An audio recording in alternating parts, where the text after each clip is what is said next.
Mga ka-farmers, good morning. Harvest na punta diri dapita. Ang mga ginagmay mga blessing mga ka-farmers. At ora, di daw basta-basta yang kalabasa murag ligid sa kining kanini ang kining bao-bao. Tawa ka-farmers oh. Dako pa siyang gibati. Tora mga hornales nato mga ka-farmers. To mas labing dako kayo. Mas dako pa gid siyang gibati gyapon. Kini tama-tama ra. Tama-tama rang gibati ani.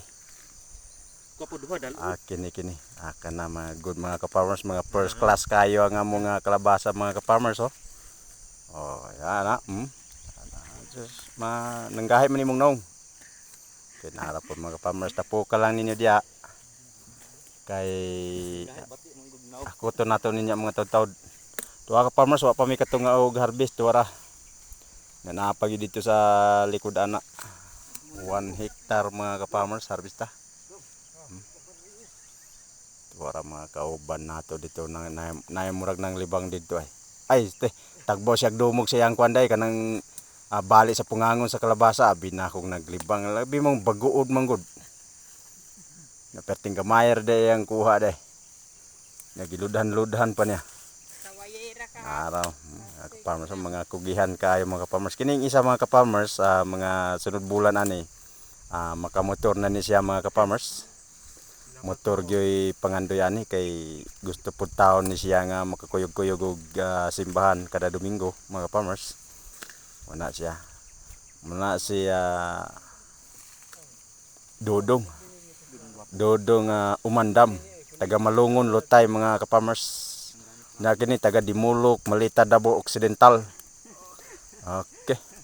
Mga nitibo ni mga ka-farmers nagaluhalo na dire mura ni kitong mga binignet na mga kuan na mga kamote na mga sadya tuwa na pa daw nagpapa na kato babae mandaya na taga Mate Davao Oriental unya kini nga nag video mga ka-farmers bago-bo kay ni taga Santa Cruz Davao del Sur.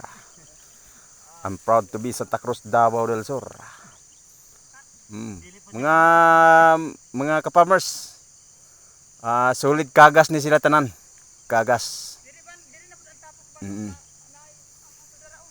pero murag di sa mi kabuto karon kay siyempre di ta ko kwarta dito kay katong panahon sa kinamangay lahi ging gibate nimo kay ini mo adto ka sa pikas nya dili mo mong tuyo inuman kag taga pikas may sa pikas po may taga pikas di na boycott lang sa tanim mga ka-farmers so dire kakwarta ta dire